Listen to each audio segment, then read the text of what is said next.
Hello, and welcome back to another stunning episode of Transylvaniacs, the endless, delicious, occasionally sexy quest of two friends to watch as many Dracula. Occasionally sexy, yeah. I mean, you and me are always sexy, but just as people. I mean, the quest. Sometimes the quest is decidedly unsexy. Do you know what I mean? Yeah. Sometimes the chests are a little hairy. Yes.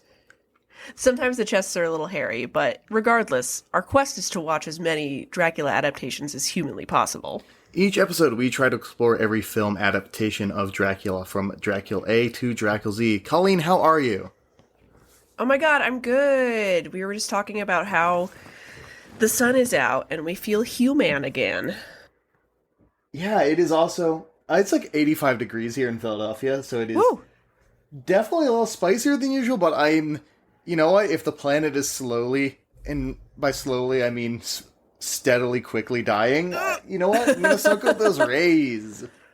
Yeah, might as well. I feel like there's always one day in April where it is weirdly, bizarrely hot, and then the high on Sunday here is 83, and then the high on Monday is 55. I'm all right, that's more like it. That's a Pittsburgh classic for you. Just the complete fucking whiplash.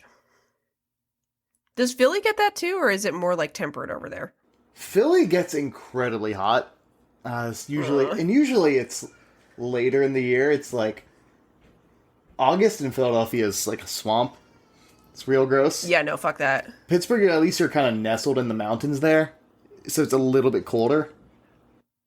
Yeah, it gets pretty chilly in the winter. It is occasionally. August here is also pretty humid. When we lived in Columbus is kind of in a swamp. It's not the part of Ohio that's Cleveland, where it gets all the lake effect, and it's not Cincinnati, where there's kind of bordering on you know what I mean? It's in the swamp. It's in the middle. It's in a pit. It sucks. It's hot as hell. But yeah, I'm doing well. I have been just hanging out, not doing a ton, which frankly I'm okay with. What are you up to lately?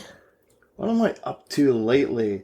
You're catching me in sort of an interesting array of weeks. I think this weekend I've got an anime festival thing outside at there's a Japanese house, a medieval Japanese house that was reassembled in Philadelphia. Every spring they do a little festival, so I'm gonna hit that up. That's gonna be a wonderful time. I love that so much. I've seen a lot of your photos from this festival in the past, and it's always really adorable and delightful, so I'm excited you get to go again. Yeah, I'm really looking forward to it. Missed the last couple of years for should be obvious reasons. Yeah. Is this the Japanese house that was in the park where your D&D campaign was that I drew a picture of? Yes, that is the exact same one. Yes, okay. Cool. That's a good house. I know what that house looks like because I drew it, but not because I've seen it in real life. Alas. Well, today we are going to be taking a look at the 1979 film Dracula, directed by John Badham. This is a really fun one. I think it's a good mirror to our last episode, which was on the BBC Dracula, which is often hailed as the most accurate adaptation. This, to me, feels like the farthest you can stray from the source material while still having it be a straight adaptation. So this is kind of a fun reverse of our previous episode. Do you want to walk us through our personnel here, Will? Absolutely. So Dracula, 1979, directed by John Badham, as you mentioned, with a screenplay from W.D. Richter, which was adapted from the stage play by Hamilton Dean and John L. Balderston. The cinematographer for this was Gilbert Taylor, and I haven't noted this in the past, since it hasn't always been super relevant. The original score for this one was John Williams, Mr. John Williams himself. I immediately took a note on that when they had it in the opening credits, because I was like, hold up, Mr. Williams, excellent. And I feel like you could tell, even if you didn't see his name there are these horn section flourishes that are straight Williams. Yep, definitely. Can I walk you through our cast here? I would love that. All right. We have got Frank Langella as Count Dracula. Trevor Eve as Jonathan Harker. We're getting into the first of our mix and match characters here. We've got Kate Nelligan as Lucy Seward, here playing the daughter of John Seward. We have Jan Francis as Mina Van Helsing. We're really just freaking all of these a little bit. We've got Donald Pleasance as Dr. Seward. I did not know he was in this, and I cheered when I saw his name in the credits. Dude, yes, same. We've got Sir Laurence Olivier as Van Helsing.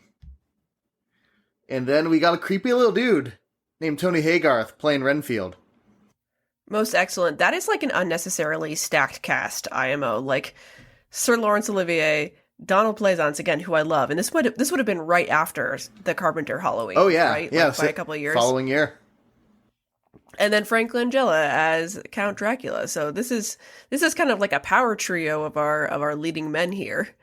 And I feel like I recognize Kate Nelligan from something, but maybe I'm lying. I think she's mostly a stage actress, but she had a very familiar face to me. So, but yeah, this was kind of a wild one. So I guess because, as mentioned, this strays pretty substantially from the source material, I think we should probably, before we get into anything about like performances or production values or like overall reviews, kind of go over the major changes from the novel. Does that make sense to you? That makes a whole lot of sense, Colleen. Hell yeah. Okay, so starting off, this film here takes place in 1913, which I did not realize until I saw a car. like a Model T, because usually we're seeing horses and buggies, but I was like, what the fuck? Why is Jonathan Harker driving a car? Anyway, but again, in terms of the major changes, as Will kind of hinted at, some of our cast has been shuffled around. So this version is adapted from a Broadway play, and what they did in the Broadway version is they switched the roles of Lucy and Mina. So they're kind of fulfilling the same role where you have one who dies kind of earlier on and then one who is at risk and kind of helps the group. In this one, Mina dies fairly early and Lucy is our female protagonist. We also have changed the relationships that they have to other members of the cast.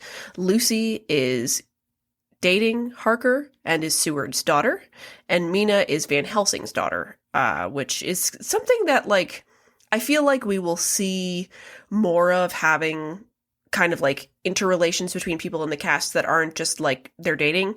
And I get why some adaptations do this, but this is a major switch here. We have no Quincy, unfortunately, which is sad, but alas, shame. We have no Arthur. So our only man of that trio is Jonathan.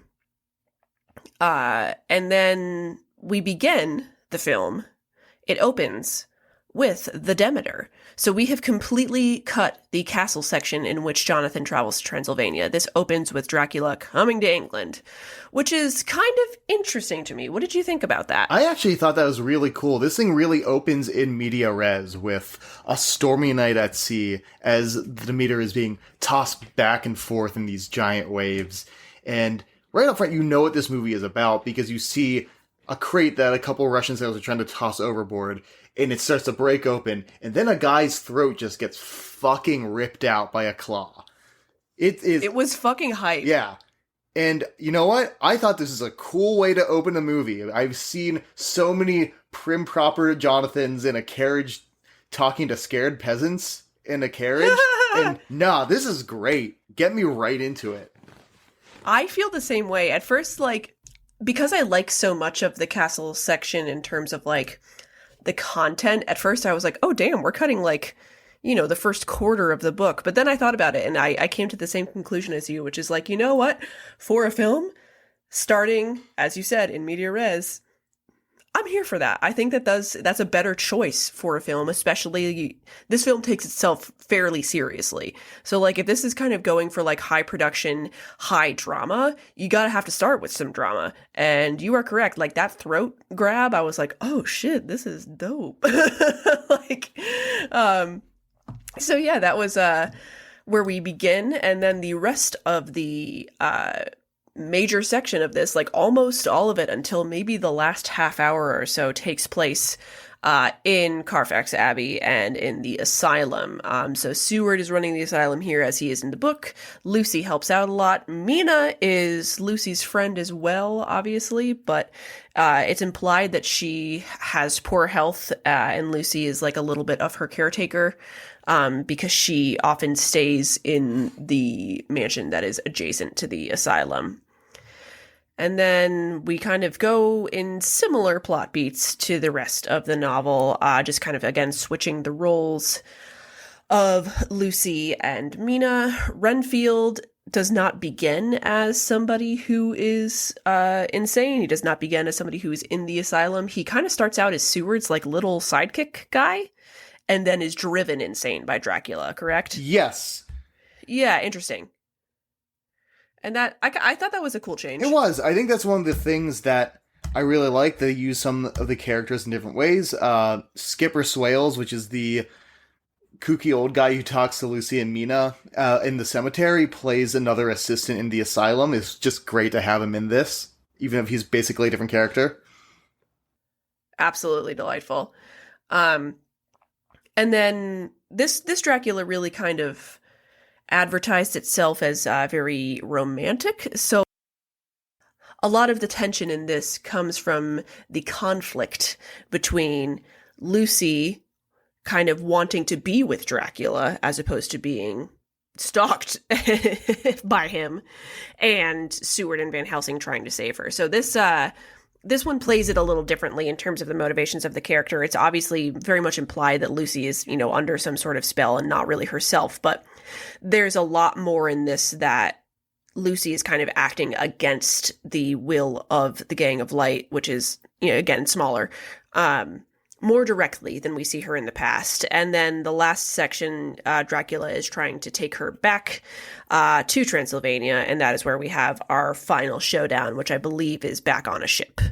So that's kind of our rundown there. What did you think of the cast shuffling in terms of Lucy and Mina swapping roles and how they have rearranged people's relationships to one another? Well, as far as switching the characters around, at least their roles, that one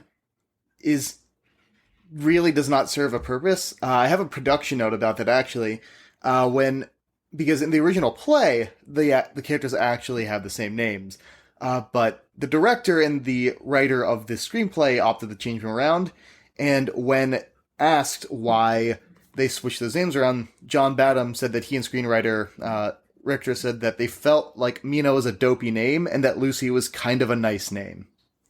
Oh my god, that is so dumb. Yep.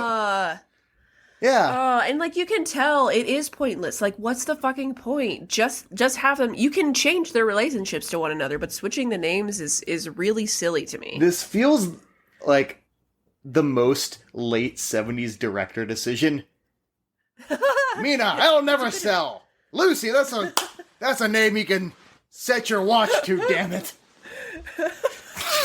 I'm picturing this with I'm picturing you saying this with your current mustache, but much, much worse. Yes. You know what I mean? Yep.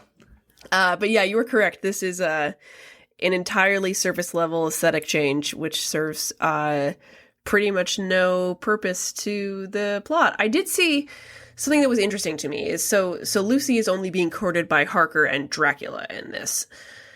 Because we don't have a Quincy or an Arthur, we kind of don't get what we see in other adaptations about, Lucy being pursued by several men.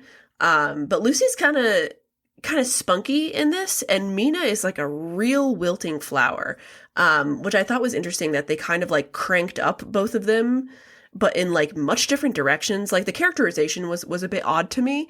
The performances were good, and we'll get to that, but the way they wrote both of these women, in addition to switching their names, in addition to changing their relationships to all of the men in this, was a little bit strange. It kind of feels like they just turned everything up to 11 and they were like, all right, we're going to have a fast-talking woman and we're going to have an ingenue. Again, late 70s director, really just kind of going for tropes here instead of actual people. Do you know what I mean? Yes. And yet, kind of worked, and we'll get into it later. But We'll get to it later. but you know, somehow I can see somehow it. they pull it off. I didn't hate it. But yeah, wow. Okay, so those are our major changes. A lot of the other changes in this are, setting related. Do you want to give us some of our production notes and like a little background on the making of this before we get into our reviews? Yeah, absolutely. So, Universal, who released this, same studio that released the Universal horror movies, released the version with Bela Lugosi way back in 31. They had set out the Dracula craze that had really swept the 70s. They saw a lot of adaptations come out in a pretty short amount of time, and they just kind of held their breath for a while. In 1979, 1978, they made their move. They actually adapted this from the same stage play that the 1931 version was also adapted from. And in this case, they just bought the rights to the play outright. The version that had come out in the 70s, the play had a revival and had sets that were produced by Edward Gorey. So Dracula was once again so cool. lighting up the stage, and that was what they saw as finally their green light to move forward with doing a new adaptation of Dracula. John Badham, who isn't the same household name that as a lot of other directors from the 70s, had just come off of Saturday Night Fever in 77, so he was a director who had a little heat. He was seen as a surefire director who could turn in a good product. Bela Lugosi. Frank Langella had also played Dracula in this stage production of Dracula that had been revived at the time. So they both were in the same role, but also coming at it from very different angles. Interesting. Shot on location in England. A lot of the interiors were shot at Shepperton Studios, which is one of the studios over in England, and exteriors for Dracula's castle, I couldn't tell this, were entirely a matte painting just painted on glass set against a backdrop of the exterior shots. Wait, really? Oh, yeah. I actually could not tell that at all. That's a really incredible matte painting. I know. And I mean, that, again, Whoa. It just speaks to the production values of this. They really just pumped it up for this. I'm going to give you a little more information on Langella and his performance here, because we'll get into it later. And I'm also going to say, here's the trend I've noticed. Every adaptation of Dracula that we've seen from, like, before 1958 all claim to be the first one to feature fangs, right? Yep. This has become one of our jokes. And I feel like every version that has come out since 1958 has decided that this is going to be the first Dracula to really explore Dracula's sense of sensuality or sexiness. And sure enough, Frank Langella is no exception here. He had this to say: "The women have to want to make love with Count Dracula, and he must want to make love to them as a man loves a woman, not as a vampire goes after blood. The things that go on between Dracula and his women must be the result of her needs as well as his. Something is calling her, and it's not fangs or his wolf's eyes." Ew. I wish you could see my face during that, because I was, like, visibly grimacing. God, I wish all of the leading men would take themselves just, like, one half notch less utterly seriously. Yeah, okay, Frank. We'll get back to you. We'll put a pin in that. Let's put a pin in that. I think, you know what I'm excited for when we get to Herzog's Nosferatu? Is that he doesn't really care about that. Dracula's like, he does not give a fuck. No, I just want Dracula to be a creepy little freak again. You must never listen to this. Oh, sorry, I had to reference Grizzly Man in the middle of this fucking podcast. Jesus Christ. Oh, man. Have you seen, just a brief Werner Herzog pause, you are aware of the "I would like to see the baby" meme, correct? Of course. Okay, cool. Because that is, I have that on my phone at use, to be able to use it, like, at any time. It is the perfect meme. Thank you, Werner Herzog, for your service to my ability to communicate with my peers. Anyway, well, please continue with your other notes regarding the production. So, you might remember while I was watching this that I sent you a text asking if the color grading in this movie was kind of crazy. Mm-hmm. And I found out that the reason is, if you watch this movie, the color grading goes through a lot of the transitions, where it is very muted color, it's very washed out, and then a lot of night scenes, or scenes that are focused on Dracula, almost drop entirely to black and white. Yeah. And what I found out is that Badham originally wanted to shoot the film entirely in black and white, but Universal refused to let him do that. And so they released it with... They actually insisted that he use a bright, garish color palette so they could really draw attention to the production values. And that is how it went out into the world and into theaters in 1979. But starting with a Laserdisc release in 1991, Badham chose to alter the color palette of the film and desaturated the print. And so it adds this very freaky, weird effect where the color feels like it's always shifting and changing and sometimes dropping out.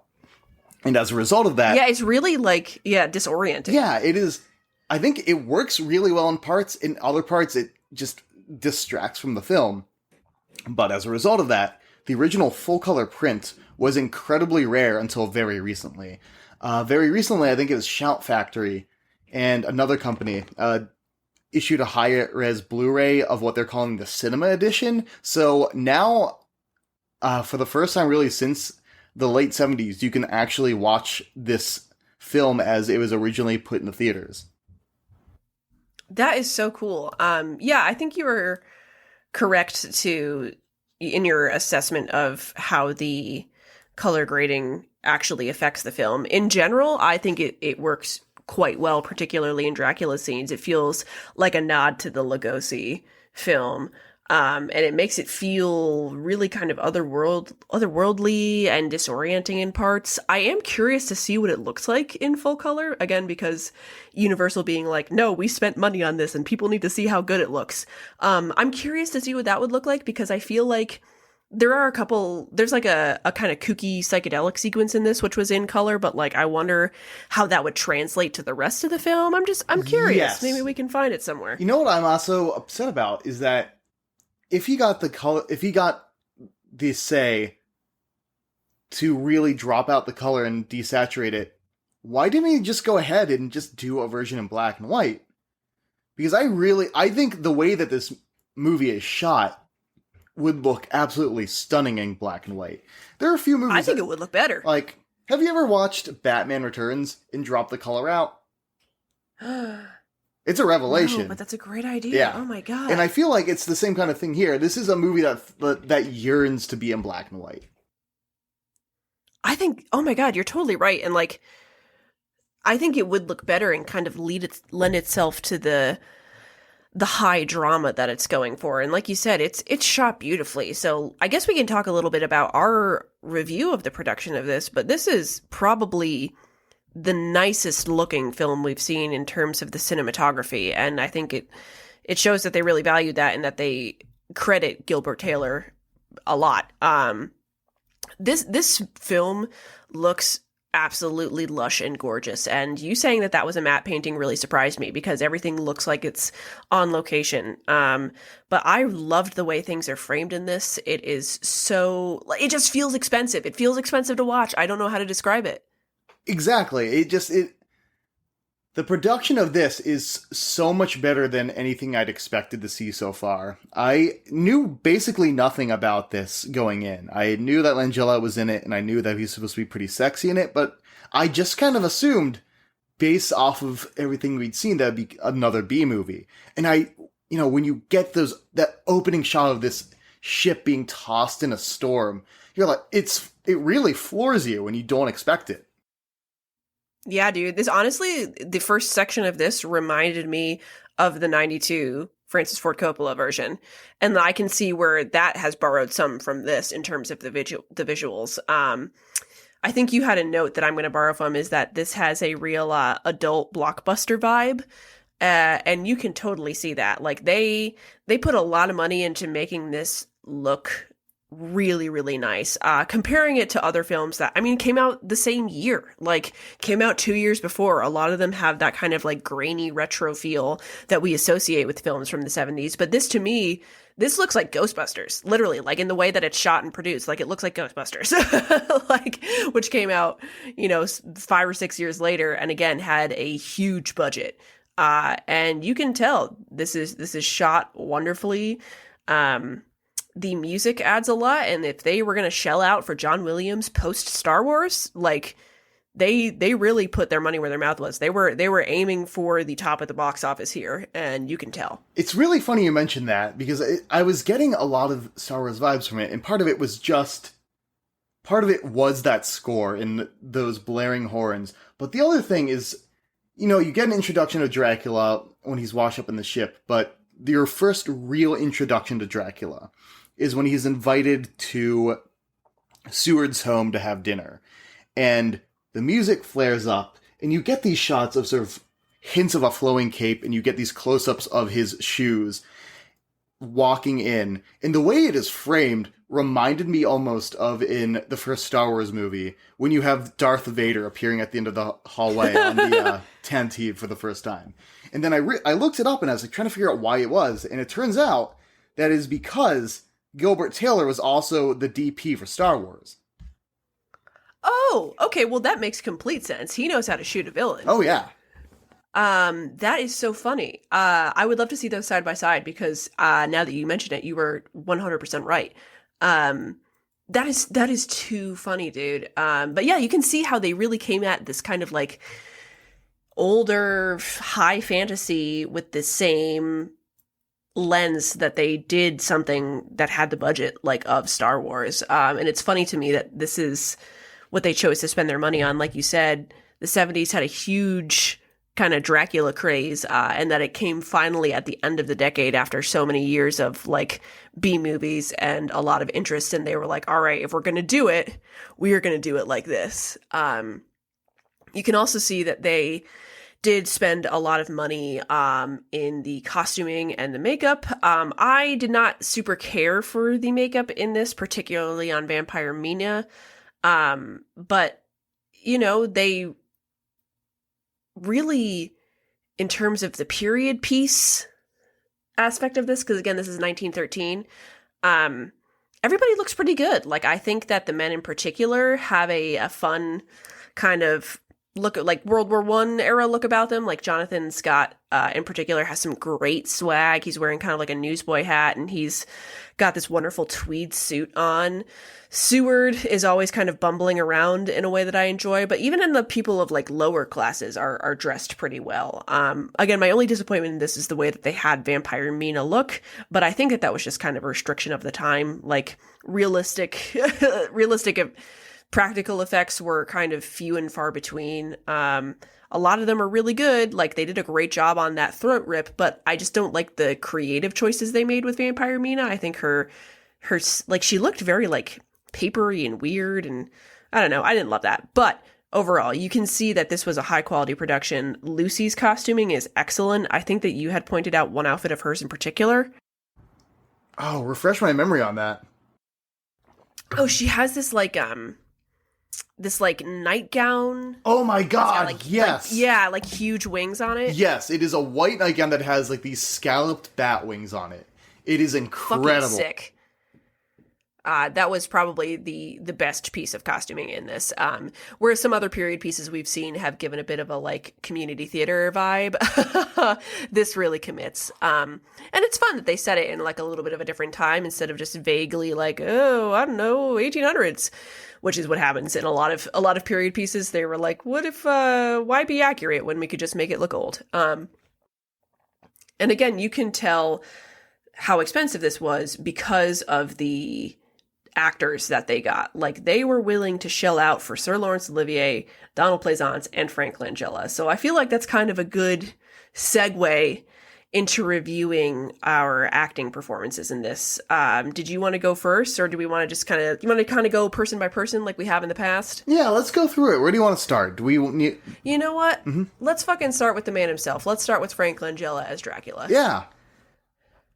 I really enjoyed this performance. I think a lot of Dracula's either oversell or undersell being charming. Like, you either have your kind of like monstrous spooky Drac, or you wind up with somebody who's too reserved. The duality of Christopher Lee, if you will. Yes. Frank Langella is unbelievably suave and charming in this in a way that I wasn't expecting. Like, he's good. Like, he really pulls out all the stops and has this kind of like flirtatiousness to him that I wasn't expecting.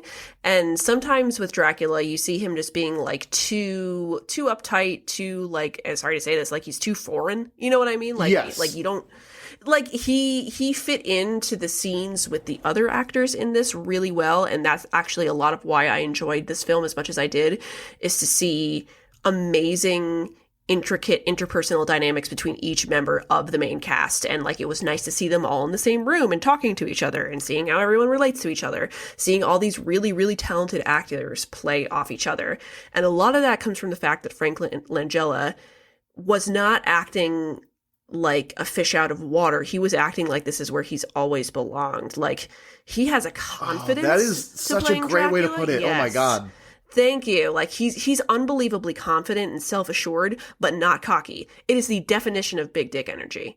And it was delightful to watch. BDE, were you in the same boat? Yes. Yeah, exactly. I think exactly. a moment that's really indicative of the performance is in that scene where he's invited to dinner and he's just absolutely charming the pants off of Lucy and Mina. He gets offered a glass of wine, and he does the classic 1931 Dracula, I never drink wine line. But the way he delivers it is so suave, and it has a subtle coyness to it. It is not arch in its delivery. It just, it's great. It rolls off, and it's menacing if you know what you're thinking of, but it also just feels like, for them, it just is like, it's just an odd comment. And it is so well done. It is, and I think coy is the exact way to describe him. Like, there's never really any moments of direct address in this, but you can kind of feel like Langella's winking at the camera a little bit. Like, yeah, I know I'm good, and yeah, you know what you're watching. Like, I know that you guys know what I am. Like, there's a communication with the audience in his performance that is very subtle, but it really works. He's got a kind of soft-spokenness to him in his performance that I think we haven't really seen before, or if we have, it hasn't really been successful. He's not just delivering everything in monotone. He's not just yelling everything. He's so natural, and you can see that this movie, again, bills itself as romantic, and he is the romantic lead, and he's really well cast. I enjoyed watching him a lot. I know that pool quote I had is very cringe, but I think there's a point in it that I do want to highlight. You're right. His women must be the result of her needs as well. And I think this is the thing, as this is the first time that somebody has talked about Dracula being sexy, where the actor actually understands what women find attractive. Oh, 100%. Yeah. Like, the quote is like kind of cringe just because, like, I don't know, some of his phrasing, I'm like, ugh. But you are right that, like, he is interested in the women he is playing off of, instead of just being like, I'm a sex symbol and that's that. Like, it goes both ways, and you can really tell in his scenes with Lucy in particular that they have a chemistry where I feel like we've been lacking some chemistry between, you know, our main female and Dracula in a lot of the other films that we've watched. But you're right. I think that's an astute point, is that, like, you know, maybe he is right. Maybe this is the first Dracula that's actually sexy. Maybe he's right, as opposed to, who was it? Louis Jourdan. Like, oh God, fucking Louis Jourdan, who was like, yes, just being unbearably fucking French about it. Sorry, I'm so racist towards French people. I'm Italian. Anyway. So interesting is the Italian-American Dracula that they were championing here, huh? You know what? I know my people when I see them, okay? Also, Frank Langella has amazing hair. He really does. Oh my god. Holy fuck. He has so much fucking hair. Like, there's a lot of it. Wow. Anyway, yeah, really, really great performance from him. Let's kind of move on to some of our other key players here. Sir Laurence Olivier as Professor Abraham Van Helsing. Fun, great casting. I loved it. I'm going to highlight a note that I think that you have that I think encapsulate it, which is Sir Laurence Olivier as Van Helsing is very sad. And this is a very sad, forlorn performance of Van Helsing that we've not seen in any other version so far.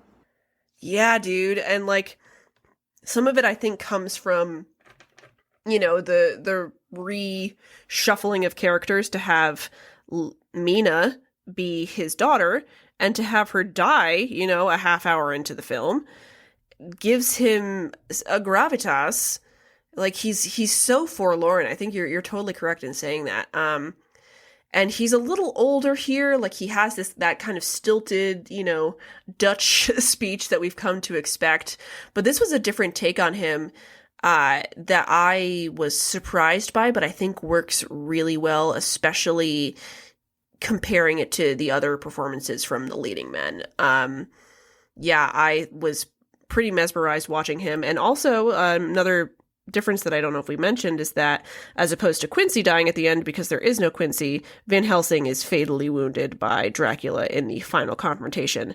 And man, sad. Really a tragic arc, tragic role for him. It really is. And I mean, we have a classic Shakespearean actor like Sir Laurence Olivier. You feel like you can't help but him seeing how he can try and turn this into a character in a Shakespearean tragedy. Oh, yeah. 100%. And again, they brought out the big guns casting wise. They were like, we want powerhouses, and they got him. But I was a little surprised by this take, and I don't really think it's due to the writing. I think it's due to the acting. Obviously, having Mina die casts a shadow over the writing, but he was not written really to be tragic. He is performed as tragic, and it works. It was great. Next up in our high billing trio here, we have Donald Pleasance as Dr. Jack Seward. I am always Finally, excited. A Seward that's not... Oh, go ahead. Yeah, no, you were about to say. Finally, a good Seward, right? Yep, finally a Seward who's not like a fucking noodle. This was a great performance. You were going to say something about Donald Pleasance, which is you're always excited to see him. I'm always... Yeah, same. In everything he's in, I'm always happy to see him. And I feel like when you hire him, you know what you're getting. And I think what he excels at in every role, and especially here, is he's just kind of got this little pomposity about him. He kind of puffs himself up, but also, like, falls apart the moment things start to go wrong. Oh, yes, 100%. He's strangely vulnerable, but also overconfident, and I think pomposity is a great way to say that. Yeah, man, fucking great performance from him. I also love seeing him and Langella, who are extremely naturalistic in their delivery, compared to Olivier, who is much more, you know, Shakespearean and heightened. Yeah, you kind of get the sense that Donald Pleasance is like in a contemporary film, just by the way he delivers his lines, which is always, to me, a kind of a sign of good acting in a period piece, is where it doesn't feel like you're watching a period piece, because everybody is delivering lines in a way that you can understand even if you don't speak in the same exact dialect. Man, really loved seeing him, was absolutely thrilled when he came on screen because, again, finally we got a Seward who's not a blanket. Man, I love Donald Pleasance. It makes me want to watch Halloween again. I kind of want to talk about... I know we gotta get to Mina at some point because she's sort of the low point, but I do, if I may jump in here, I do really want to talk about Lucy and Harker together in this because I find their relationship really fascinating. 100%. Who do you want to start with?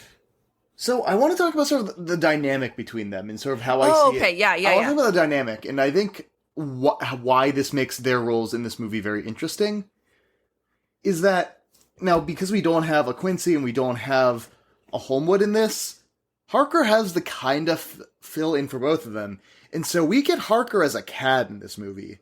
He's kind of this, he's a bit of a jock. He's like tearing ass in his little roadster places. He's not the milquetoast version of Harker that we see in other versions of Dracula. He's kind of pig-headed. And I think what is interesting is there's a scene where as Lucy starts to fall under the spell of Harker, and he's been off doing, I don't remember what, plot contrivances, and comes back to her and tries to keep her with him because he sees Dracula as a romantic threat even before he realizes that he's a supernatural threat. And there's a moment where he professes his love to Mina. And this is the first time where I've heard Harker profess love to Mina or to Lucy and had the thought, is he lying? Like, I genuinely don't know if he's just talking through his teeth because he doesn't want to lose his girlfriend to this suave dude who just came out of the sea. Totally. I think that is an excellent thing to point out. I really liked the way that they had Lucy and Harker in this, as opposed to like, you know, they're in love and they're the good people. It's like there's kind of a will they or won't they, on again, off again, like kind of shitty, like, I don't know, like they reminded me. I have a note of what it reminded me of. And it is, they are like on top of each other a lot and like really just making out. And what I decided is that Lucy and Harker have teen couple at a theme park energy about them. Oh God, you're right. Yes. Like weird PDA. Everybody just kind of hates it. Like they're constantly having drama. They kind of like, they maybe hate each other. I don't know. Like you said, I hadn't thought about it like that, but like, yeah, is he lying? Does he give a shit about Lucy or is he just jealous? Like there was a jealousy here and like that I wasn't expecting because everything is so chaste in many adaptations of this, is that like, you know, the quote Mina and Harker are always so like they care about each other, but like they're very sexless and boring. Whereas this was kind of interesting to watch, and it was not a take I had seen on either, particularly like you said, this relationship before. I liked it. It was fascinating. And I think what's cool about it also is with this take on Lucy, I was bemoaning, I think, our last episode, that we really just got to see like an overhaul of Lucy's character that really make her more interesting. And you know what? Maybe it's because John Badham just thought that was a cooler name, but I think we got it because I look at Lucy and where she is in this movie, and she's got this kind of shithead boyfriend, and she is helping her dad at this truly deeply unpleasant asylum. It is it sucks. It is like a horrifying oil painting in there. It is it's just chaos. These crossing bridges and walkways. It is in the middle of nowhere on this gloomy beach. And this is not a woman who, it seems like, has much of a future aside with this shitty guy. And then suddenly this sexy count comes into the picture and starts really buttering her up. And you can understand, even outside of he is a vampire and he is putting her under his spell, you can understand why she sees this guy, and it's a way out. It's something different for her. Yeah, you can see it. And like, again, this bills itself as a romantic film. Like, Harker's kind of the bad guy. Like, he's kind of the antagonist towards the relationship between Lucy and Dracula. Like, he's annoying. Like, it's the thing in Phantom of the Opera. He's the Raoul. You know what I mean? Like, you're not supposed to like the Phantom, but Raoul is just like fucking annoying, man. Like, wow. Yeah, I personally think that that's a great analysis of Lucy being kind of trapped in this life that she does not necessarily want, and how she could be swept up in all of this. Yeah, I mean, let's talk about Lucy first, though. Kate Nelligan, like, again, I don't know where I recognize her from, but she has this really amazing kind of old Hollywood look about her that I think serves this really well, especially considering it's so referential to the 1931 film. She does an amazing job. This Lucy is spunky. Like, she there's a scene where she's trying to go to Dracula's castle and she's stopped by Seward and Van Helsing and Harker. And she's in the carriage by herself and she's like yelling at them. And I think she hits somebody, right? Like she slaps somebody across the face. She hits Van Helsing with like a riding crop. Yeah. And I was like, damn, girl, like that's your dead best friend's dad. Like she's very, very striking. She carries herself very confidently and powerfully. So it's kind of fun to see your leading woman, who is usually in the role of the ingenue, be like really aggressive and direct, and again, sexual with Harker in a way that like is supposed to be annoying to the audience, but you know, she's still, like you said, they're on top of each other like all the time. And then sexual with Dracula, like she does a great job. She brings a lot of energy to this. Like she's kind of a spitfire, and I was really mesmerized by her performance. You got in one, and I guess that does bring us to Mina in this movie. Okay, so this is tricky because I love Mina. I love her. Because she is playing in terms of plot role, plot device, she is the quote Lucy. I think it is interesting to really play her up as very frail. Like this Mina cannot really look out for herself, which is a contrast both to Mina in the book and Lucy in the book. Lucy can look out for herself, and her death is why it's shocking. This Mina is very much your like Victorian waif who is ill and needs to be taken care of by her friend, and that's why her loss is like so devastating. Her death scene was like really graphic. Oh yeah, it's very scary. Like she basically is like Dracula feeds off her and she dies the next morning while Lucy is out like getting nookie with Harker, comes back, wakes up in the morning because I also sleep in the same bed in this version. And she's like gasping for air, and like her death being directly tied to Lucy, you know, kind of quote abandoning her duties with her to go get some is tough. Like it's really hard to watch. So I think that even though I don't know why they switched the names, but like in terms of dialing up and dialing down the characters here, where like instead of going from like a likable but kind of sassy woman to like a very intense Spitfire woman to like, again, a waif, it kind of works for the plot and it works for this extremely heightened film all along. What did you think of Jan Francis? I think in the few scenes that she does get, she plays them pretty well. When Dracula is coming in to feed off of her, again, she is anxiously looking forward to it. The way she plays it is a seduction on her part as well. And that kind of ties into what Langella said earlier, like it goes both ways. Exactly. And especially after the really deeply unfortunate, very creepy and gross version of that relationship that we saw with the Louis Jourdan version, I was here for it. Even if she is playing this waifish character, she still has some agency. She's still going to get her rocks off with Dracula. And good for her. And then when she comes back as undead Mina, again, like ignoring her makeup, which was like really distracting to me, she's like particularly heartbreaking because she's attacking Van Helsing, who is her father. And she's like really playing up the manipulation, which I like, where she's kind of like begging for him to like not hurt her.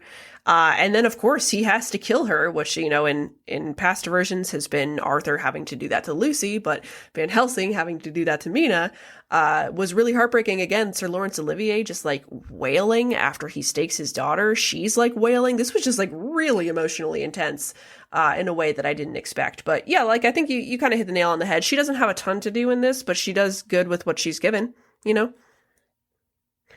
And then in terms of last two, we've got Trevor Eve as Jonathan Harker. I thought he did a great job. Like you said, he's a shithead. He's so masculine compared to other Harkers. He's kind of an asshole. You know this guy. Like, it was weirdly, like, he's your friend's boyfriend who you're like, God, fuck that guy, man. Like, do we really he's always wearing a Carhartt beanie. Yes, you know? do we really need to invite Harker along? God. Yeah, like, fuck, God, he fucking sucks. But yeah, I really enjoyed his performance. Do you have any other notes about him? I don't. I think you got it. Yeah, that's fine. Yeah, he feels like more than any other character, and I think it too, its credit is he's the one who just feels the most like a 70s dirtbag. Yeah, and like, hey, it's 1979. You might as well have one. Yeah. And then lastly, that brings us to Tony Haygarth as Renfield. What'd you think? This is a very different Renfield. Yeah. Yeah, it's whatever. I could take it or leave it. Same. I'm in the same boat. Like, I think it's got shades of Timothy Spall as Peter Pettigrew, like a little rat fucker. Yes, this is absolutely a role that would have been played by Timothy Spall. This is made, like, in the 90s or something. Yeah, and it's so, like, he's unfortunately, like, a little bit underwritten. Like, I like the change with his origin, but it happened so quickly, like, I kind of don't even think it matters. But yeah, like, he did fine. Well, that kind of rounds out our cast. This was stacked, and as I mentioned before, seeing them all in the same room together, play off of each other, this was really this was an actor's production. And knowing that it came from a Broadway show, that makes a lot of sense to me. But watching everybody really play off of each other was very electric. I enjoyed it a lot. Good chemistry on all fronts. Can I tell you a little bit more about how this movie was received when it came out? Absolutely. So, this movie was not a box office success. There was a Dracula craze all through the 70s, and that really extended into 1979. There was a lot of competition with Draculas and Dracula-adjacent things out that year. You had the Herzog Nosferatu movie, there was a comedy called Love at First Bite that had done pretty well, and it seemed like it sort of sapped the air out of the room as far as Dracula went, and it was not really a box office success. Reviews for this were all over the place. Roger Ebert loved this movie. He gave it 3.5 stars. I have a quote from me here. "What an elegantly seen Dracula this is. All shadows and blood and vapors, and Frank Langella stalking through with the grace of a cat. The film is a triumph of performance, art direction, and mood over materials that can lend themselves easily to self-satire." And on the other side of the spectrum here, Leonard Maltin hated this movie, gave it a 1.5. He called it murky, with Langella's acclaimed Broadway interpretation sabotaged by trendy horror gimmicks and ill-conceived changes to Bram Stoker's novel. Damn, okay, yeah, that is kind of all over the place. Interesting. I also find it fascinating that they clearly put so much money into this and that it kind of didn't really do that great just because the market was kind of oversaturated. That's fascinating. I guess in terms of my own review, I lean closer to the Roger Ebert 3.5 stars. Like, I really liked this. I thought it was beautiful to watch. I thought all the performances were good, and I liked the changes for the most part. I think it had some pacing issues and some scripting issues, particularly in the middle third. Like, considering they cut out the first quarter of the novel, it did feel still after the Demeter scene, like it took a while to really get cranking. But I liked it overall. I thought that it was very stylish, even though there were some things I didn't particularly enjoy in terms of the makeup. Like, Frank Langella's makeup wasn't great either, but anyway. I think that the performances carry this, and this is kind of an outlier for us in that we have a really good Dracula and, like, a pretty good movie. Yeah. Yeah, this is really something that kind of came out of left field for me. I think this feels the most like an adaptation and really stretches the limit of what we're calling with the strict adaptations, but I think it works. It feels like they set out to make this, to put Dracula into the framework of like a big, sexy, like hire a babysitter, parents go out to see a movie blockbuster. Yes. And I think that's a cool take. I love me some B-movie schlock, but seeing somebody really put some time and attention to like make like a big blockbuster version of this story is really interesting. And I think even if some of the choices are weird, I think it makes for a fun watching experience. I think at the end, because we haven't talked about how Dracula bites in this, and may I get into it? Yeah, go into it. So this version, it's sort of the plan to combat Dracula kind of goes to shit. They get as far as this ship that is going to take Dracula back to Transylvania, and they have this big fight there, and, Harker gets the shit kicked out of him. Harker gets the shit kicked out of him, 3 times in this movie. There's 3 separate times where he's just laying on the floor with something biting him, where he's screaming, Van Helsing! It's great. But he's knocked out, and you got Van Helsing taking a really tragic spike to the heart. And before his dying breath, he throws, a hook or a winch into Dracula and uses a pulley system to send him flying up into the mast of the ship at broad daylight, and Dracula just gets scorched by the sun. But hold up. Absolutely fucking obliterated. He gets obliterated. But as he's obliterated, you get this shot of his cape just floating away in the wind. And you get this shot of Lucy looking up at it and smiling. And it's oh no. Oh, is Dracula gone? Are we getting Dracula too? And it just opens the door that we could just get this second Dracula blockbuster. And we could literally get a sequel. They were doing Marvel before Marvel was doing Marvel. They were like, oh, you want a sequel? You want a little bait right at the end of your movie? Here you go. And I gotta say, the credits are just a static shot of this cape flying off with the names over it, and it's great. But this is also my point, that it feels like they are trying to take the story and turn it into something else, and I think it works. Yeah, it was the right move for this kind of movie. Again, hire a babysitter. This was the audience they were going for. I thought it was a ton of fun. Again, there's some silly stuff, but there's always going to be silly stuff. It's fucking Dracula movies. Again, you said we love schlock. We love dumb shit. The movies that we've been harshest on have been ones that are boring. This isn't boring. This is a great time. It's not Dan Curtis' great time, which is balls to the wall B-movie crazy. But this is legitimately an enjoyable film to watch with some missteps, but who fucking cares? It's a good time. I think what this does is it's similar in its impulses to Dan Curtis, and that Dan Curtis, was a TV producer. He was a soap producer, and he knew what would get people in front of their TV. And I think it's the same impetus with this. It is taking that, what is going to get butts in seats and make for a fun story that'll get parents out, get adults to go see this. And it does the same thing. Unfortunately, it wasn't as successful and didn't get as many butts in seats as it wanted, but I appreciate the effort. Gotta hand it to him.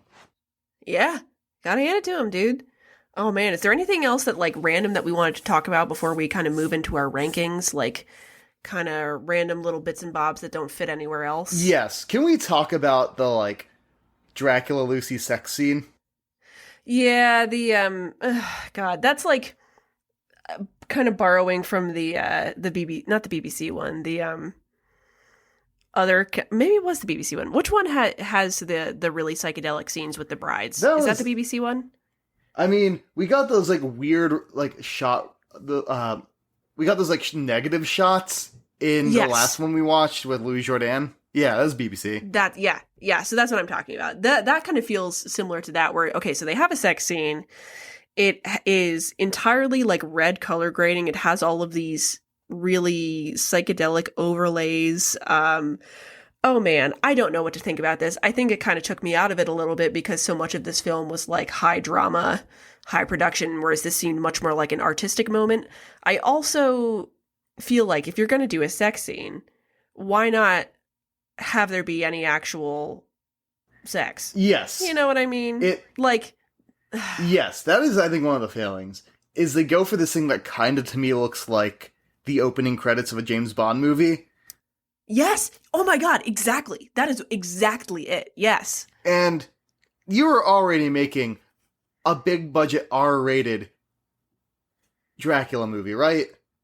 We've bemoaned, in general, the lack of tits throughout. There has not been enough tits. And just go for it. You're already pushing the envelope with this. Go for it. It's 1979. Like, I was expecting a lot more full frontal nudity in this movie. I wanted to see a bush that was like dangerous to behold. All right. Oh man, that's fine. Like, it just, like, for billing itself as so romantic. And again, Lucy and Dracula like have great chemistry, but they do the sex scene in a kind of odd way. That doesn't really super work. However, I do want to say, from Frank Langella in general, great hand acting. They have a lot of close-ups on his hands, and they're really good. They're really good shots. He does a good job there. Colleen, are you up on like Twitter drama and how there's like endless discourse about sex scenes in movies? And how No. Okay. Good for you. Thank you. If I'm going to give you the rundown of it, there seems to be the argument is that people don't like sex scenes in movies because they do not add anything to the plot or move things forward. And I feel like this Incorrect. is a case that proves that they absolutely do, because whatever this is just halts things in its tracks. And if they just fucked, it would have made things so much smoother. So much smoother. Like, I literally just felt like I was waiting for it to happen. If they had just done it, it would have moved the plot along. It would have been interesting to watch. Like, this was, for a scene that was so artistic, like, really boring. Oh, well. Yeah, I'm glad that I'm not on Twitter for that discourse, because I would have been like, you're all stupid and you're all virgins, go outside. Anyway. We had a real live wolf? Yeah, we had a Wow. real live wolf. That's Wow. Hollywood money, baby. That's Hollywood, baby. Oh yeah, Renfield really got wrecked in this one again. We've only seen him die on screen a couple times, and he gets his neck snapped in this. Ouch. Yeah. Brutal. But yeah, I think that's all I got in terms of like little nuggets. What about you? I do want to quickly highlight Dracula's castle production design. It is so over the top, but it looks so It's a cool. lot. It does not look like a castle anyone would actually ever live in. It looks like Nope. It looks like Skeletor should be just like vamping around in there, and I think that's great. I think that like it was. I was a little less enthusiastic about it, but I get why you were. I think it didn't quite match this film. Like that, I would have expected that in Dan Curtis, because like you said, it's giving Skeletor, it's giving Spirit Halloween. But they did really go over the top with it, and I appreciate that they committed. There you go. And oh man, that's good. Finally, we had a good wall crawl too, because we haven't really had a good one in a while. Yeah, this is how to do it. Damn. All right. Well, in terms of Frank Langella as Dracula, where are we gonna put him? We gotta really put him high on the sexiness scale, right? Yeah. Oh yeah, no, definitely. Like he's definitely his stats are as high as it gets in terms of sexy.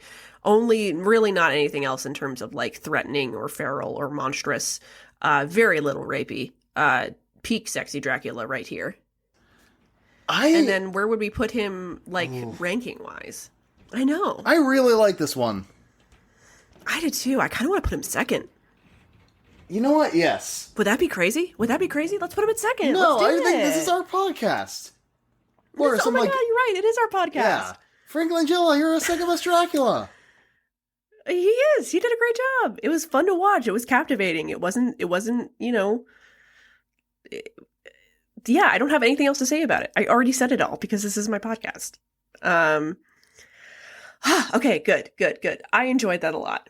Do you want to pick a note of mine and I'll pick a note of yours? Yes. Because that's always what we do on this show? Yes. I think for you, my favorite one is POV, bat, in all caps. Yes, because there's a shot where Dracula's coming in as a bat and then it switches to a point of view. It's very silly. But I could not resist calling that out. I'm also going to quickly highlight that you have a note that says RAPVH with a sad face. And because I am very dumb, I was just like, oh, Van Halen. Oh no, what happened to them? Like you just learned what happened to Eddie Van Halen like 2 years later. Oh man. My note for you, which out of context is delicious. Vampire sniffing horse. Because you explain it. You explain it. There's a part where they bring a horse to this cemetery where Lucy is buried, and it starts like bogging out over Lucy's grave, like prancing around, like this over is Mina's grave. Mina's grave, excuse me. Yes, thank you. Yeah, you're good. Over Mina's grave, just like freaking out. It's like, oh, this is where the vampire is. This is where we need to dig. And it's like, can this horse smell vampires? Is this what bit of lore did they just invent? Because I have never heard of this. I have no fucking idea. Really bizarre choice. Silly, very silly. Again, one of the things where you're like, why is this movie doing this? But yeah, I enjoyed that as your note quite a bit. And then lastly, before we bid y'all adieu, I believe it's my turn for the reading of the tweet. Yeah, it is. Okay, well, this week's Dracula tweet comes to you from @TimothyPlatt. Count Dracula? 1, I think. So fucking stupid. Perfectly dumb joke. I love it. It's so dumb. Delicious. Oh, man. Yeah, we've got some choices ahead of us. We could go right into Herzog's Nosferatu, but I think, as of today, I think Renfield is in theaters, so... Oh, shit. Yeah. I guess it's... Might be time for us to go see that. Yeah. Either way, we will be back here soon talking about your favorite count. We will indeed. See y'all next time. Bye!